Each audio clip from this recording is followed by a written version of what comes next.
UP में चौथे, पांचवें, छठे और सातवें चरण में जिन सीटों पर चुनाव होने हैं और अगर आपको इन चरण में किसी भी सीट पर होने वाले चुनाव में मतदान करना है तो होशियार हो जाइए।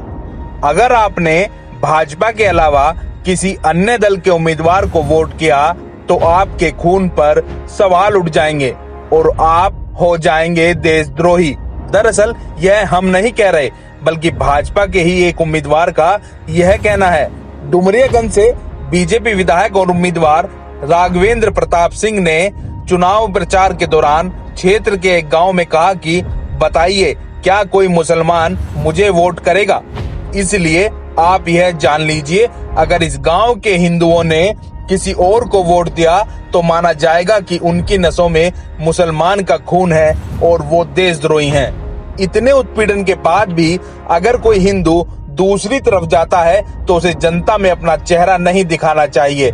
उनके बयान वाली वीडियो सोशल मीडिया पर वायरल हो रही है।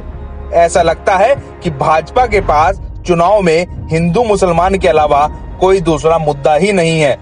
इसी के जरिए जीत की आस है, और हो भी तो क्यों नहीं, क्योंकि पूर्व में जीत का आधार भी ध्रुवीकरण ही रहा है। स्थिति ये है कि बेरोजगारी का सवाल हो तो हिंदू मुसलमान और पाकिस्तान, महंगाई की बात हो तो हिंदू मुसलमान पाकिस्तान, किसान मजदूर की बात हो तो हिंदू मुसलमान पाकिस्तान। बस यही तो हो रहा है।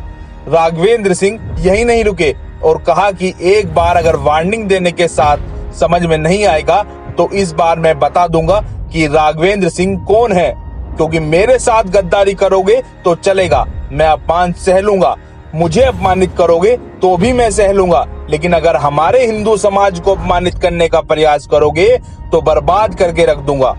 क्या ऐसी भाषा लोकतंत्र में जायज ठहराई जा सकती है? खैर, जब भाजपा के बड़े बड़े नेताओं की जुबान पर ही हिंदू मुसलमान की बात रहती हो तो राघवेंद्र सिंह कैसे पीछे रहते। अब बारी जनता की है। क्या जनता राघवेंद्र जैसे नेताओं से देशभक्त और हिंदू होने का प्रमाण पत्र लेगी? क्या जनता राघवेंद्र को यह साबित करेगी कि उनकी रगों में किसका खून दौड़ता है, या फिर जनता असल और बुनियादी मुद्दों पर वोट देगी और ऐसे नेताओं को करारा जवाब देने का काम करेगी जो जनता के प्रति ऐसी भावना रखते हैं? चुनाव में सत्ताधारी दल के नेता विकास की बात ही नहीं कर रहे हैं। कोई गर्मी की बात कर रहा है तो कोई गरीब के विमान कहे जाने वाली साइकिल को आतंकवाद से जोड़ रहा है। किसान, मजदूर, युवा, बिजली, पानी, शिक्षा, स्वास्थ्य की तो कोई बात ही नहीं है।